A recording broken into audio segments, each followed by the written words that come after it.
For example, अगर मैं economy पढ़ रहा हूं और इकोनॉमी में मैं एक ऐसे समाज के बारे में पढ़ रहा हूं, इकोनॉमी स्लो है। फॉर एग्जाम्पल इंडिया में फार्म लॉ को लेकर इतनी बात हो रही, कृषि कानूनों को लेकर। बहुत अच्छा क्वेश्चन इन्होंने पूछा, जवाब पहले इनका सुनो। लेकिन सवाल है कि अगर आप पुरानी किताबों से पढ़ना शुरू करेंगे, आप पुरानी एनसीईआरटी उठा लें या कोई भी बुक उठा लें, तो भारत को एक कृषि प्रधान देश कहा गया। हाँ या ना, मुझे आप जवाब चाहिए आपसे। भारत को एक कृषि प्रधान देश कहा गया है। ये एग्रीकल्चर डोमिनेंट कंट्री है, जहां भारत की 55% आबादी जो है वो कृषि में संलग्न है। और अगर आपने, अब देखिए मैं आपको एग्रीकल्चर पढ़ा रहा हूं, मैं आपको एक सेगमेंट बता रहा हूं।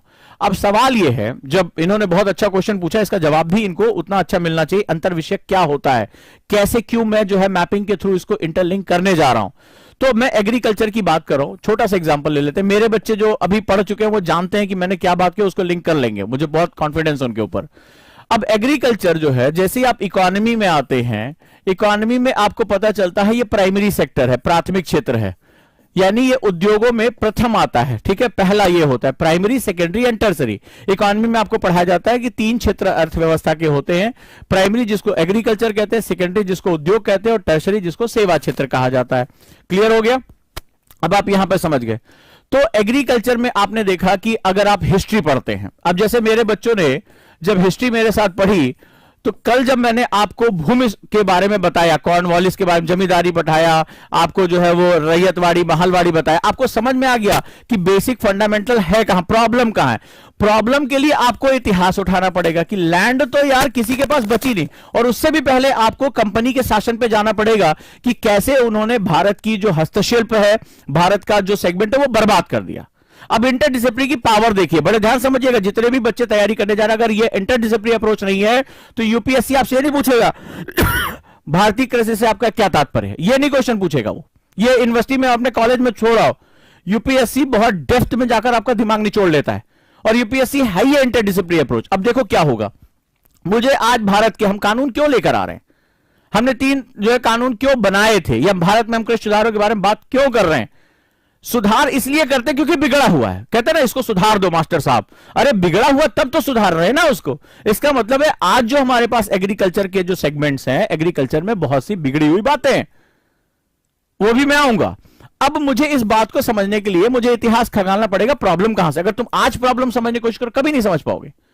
आज प्रधानमंत्री ने कहा कि भारत में एग्रीकल्चर में 80% लोग ऐसे हैं जिनके पास 2 हेक्टेयर से कम भूमि है। ये उन्होंने कहा, ये फैक्ट है। भारत में एक्चुअली में 1.3 हेक्टेयर भूमि है, प्रति व्यक्ति के हिसाब से उपलब्ध है।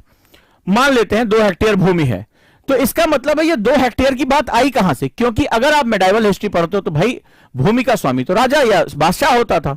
तो कहां से ऐसा चेंज आया कि भूमि खरीदने बेचने की चीज हो गई। आप इतिहास में जाकर, हिस्ट्री में जाकर आप इसकी पड़ताल करते, आप पाते हैं कि किस तरह से हमारे यहां जो उद्योग थे, हैंडीक्राफ्ट था, दस्तकारी, इसको खत्म किया गया।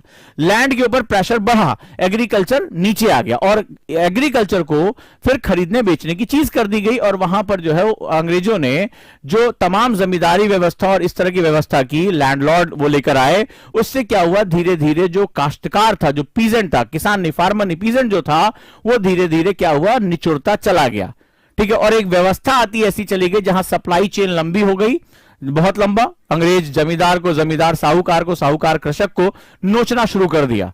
तो वो बीमारी आती चली गई। आजादी के बाद इसको एड्रेस किया जाना था, नहीं एड्रेस कर पाया। 2 तरह से एड्रेस होना था, एक होता है प्रत्यक्ष। अब ध्यान से देखो, इकोनॉमी को समझने के लिए भी अब तुम्हें आजादी के बाद का इतिहास पढ़ना पड़ेगा। अब आगे इसमें तुम्हें क्या करना है, रिफॉर्म करना है। अब ध्यान से समझते जाओ, ये कितना बवाली मैं तुम्हारे सामने लिखूंगा, और एनसीईआरटी में तुम्हें कैसे पकड़ना, चाहे खुद से पढ़ो, मेरे साथ पढ़ो, कैसे भी पढ़ो, लेकिन पढ़ना तुम्हें ऐसे ही है। नहीं तो इंटरडिसिप्लिनरी अप्रोच नहीं क्रिएट कर पाओगे, तो कभी नहीं समझो। अब जो बोर्ड पे होने जा रहा है उसको ध्यान से देखो कि मुझे रिफॉर्म करना है, मुझे सुधार करने हैं। सुधार 2 होंगे, एक प्रत्यक्ष होगा, डायरेक्ट, जैसे आप फॉर्म लॉ लेकर आए थे, आप बिल लेकर आए थे, आपने 3 कानून बनाए, इससे पहले भी तमाम कानून, एमएसपी पे बात चल रही है, तमाम तरह की, मैं इसके लेफ्ट में नहीं जाऊंगा कौन सही कौन गलत है। और दूसरा एक होता है अप्रत्यक्ष। प्रॉब्लम क्या है? प्रॉब्लम कहता है कि एग्रीकल्चर में जो लैंड है उसके ऊपर प्रेशर बहुत ज्यादा है। भाई जब मेरे पास 2 हेक्टेयर जमीन ही है तो मैं क्या नंगा, क्या नहाएगा, क्या निचोड़ेगा, वही वाली हालत हो गई है। देश का 80% किसान, वो भी हमारा 80%, समझ रहे हो? भारत की 55% जो आबादी है वो कृषि क्षेत्र में संलग्न है, उसका 80%। सोचो कई देशों की आबादी से ज्यादा, इतना जो है उसके पास अपनी गरीबी से निकलने का कोई रास्ता नहीं, क्योंकि लैंड ही उसका बेस है।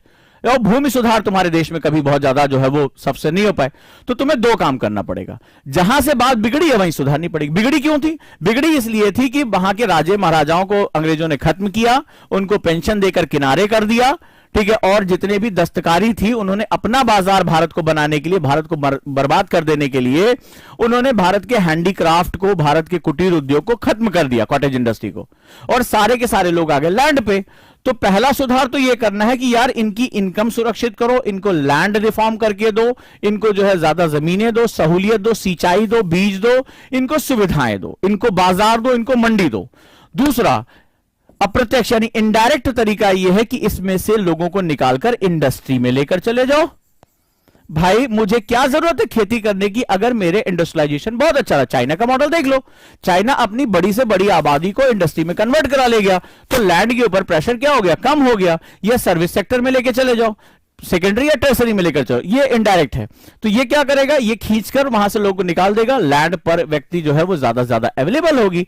तो ये 2 तुम्हें काम करने थे। प्रत्यक्ष रूप में तुम्हें ढेर सारी चीजें करनी थी, आपको उसको लैंड देना था, उसको जो है वो क्या करना, मार्केट देना था। और सबसे बड़ी बात अब मैं बात करने आ रहा हूं, और वो सबसे बड़ी बात थी, अब ये तो कहेंगे साहब इकोनॉमी आप पढ़ा रहे हैं, आ जाओ।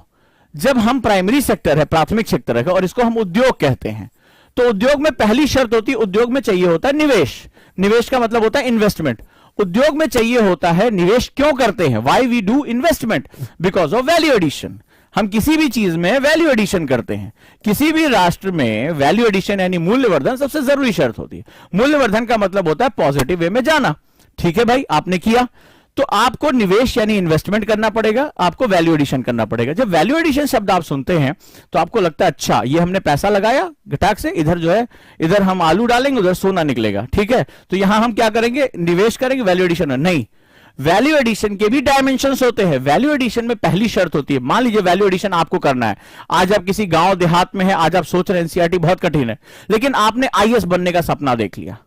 अब मैं कितने भी नए तरीके, मैंने कहा LWMI नोट्स बनवाऊंगा, मैं तुमसे कह रहा हूं इंटरडिसिप्लिनरी पढ़ाऊंगा, मैपिंग भी करा रहा हूं, बीटीएल भी करा रहा हूं, लेकिन आप कुछ नहीं करना चाहते।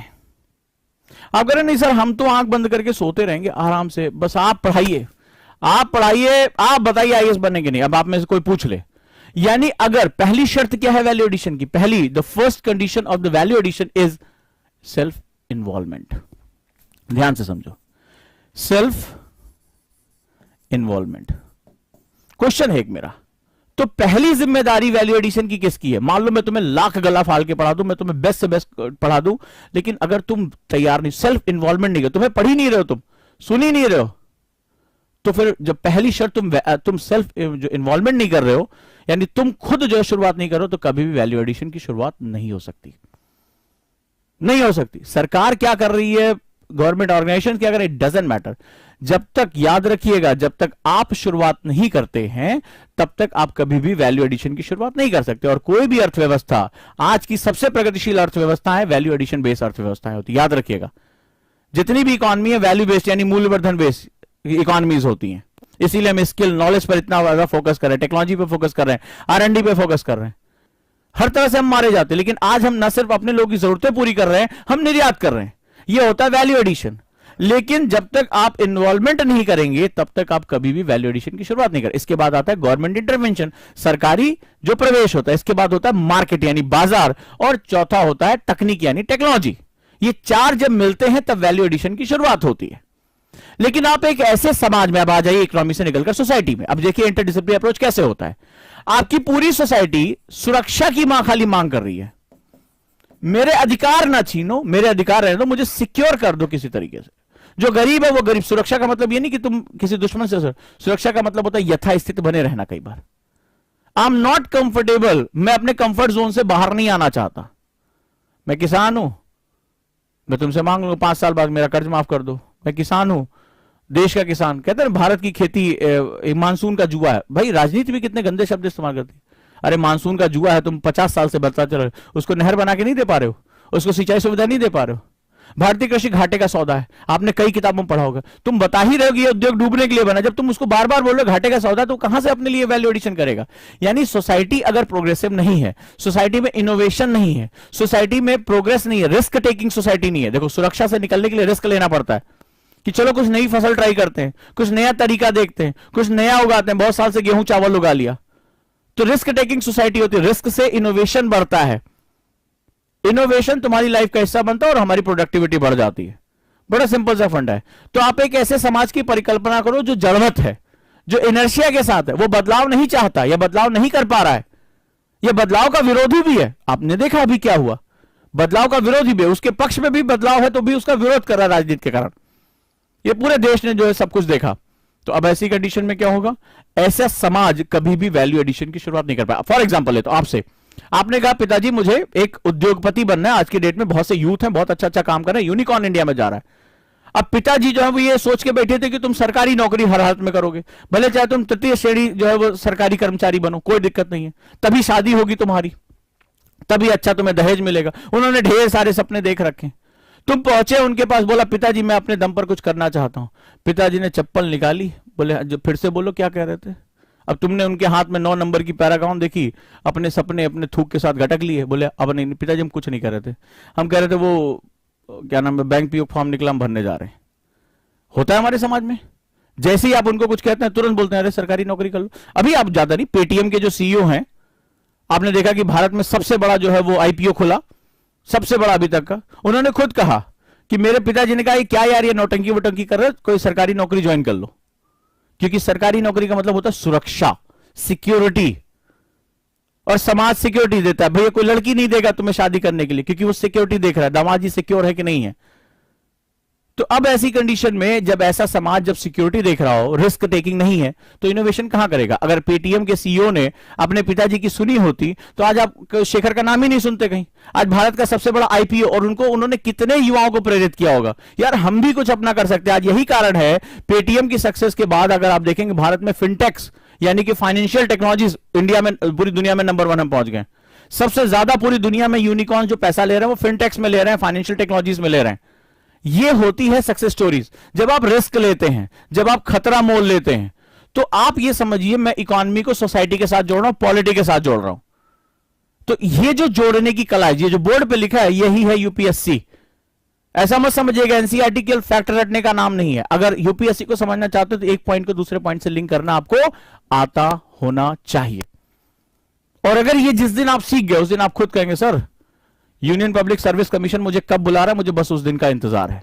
इतना कॉन्फिडेंस आ जाएगा। और यही मैं कोशिश करूंगा आपके साथ कि आप इस तरह की कॉन्फिडेंस के साथ ही आगे बढ़ें और अच्छे से अपनी पढ़ाई को करें।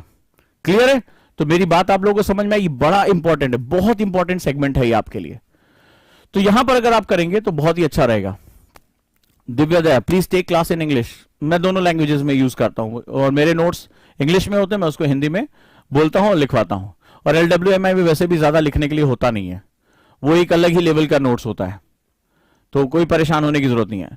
ये अगर मेथड आप समझ गए, ठीक है, ये मेथड आप समझ गए तो आपके लिए बहुत ही अच्छा रहेगा, बहुत ही अच्छा रहेगा। आईपीओ, इनिशियल पब्लिक ऑफरिंग, पहली बार जब शेयर निकाले जाते हैं इसको आईपीओ बोलते हैं, इनिशियल पब्लिक ऑफरिंग। जब जनता आप पे भरोसा करके आप पे पैसा डालती है, जब आपके पास एक बेस होता है, यानी जनता अब आपकी कंपनी में आप भागीदार हो गए, शेयर होल्डर हो जाती है। आईपीओ वर्जिन शेयर्स होते हैं, इससे पहले वो खरीदे बेचे नहीं जाते। कोई नई कंपनी जब पहली बार शेयर मार्केट में आती है तो आईपीओ निकालती है।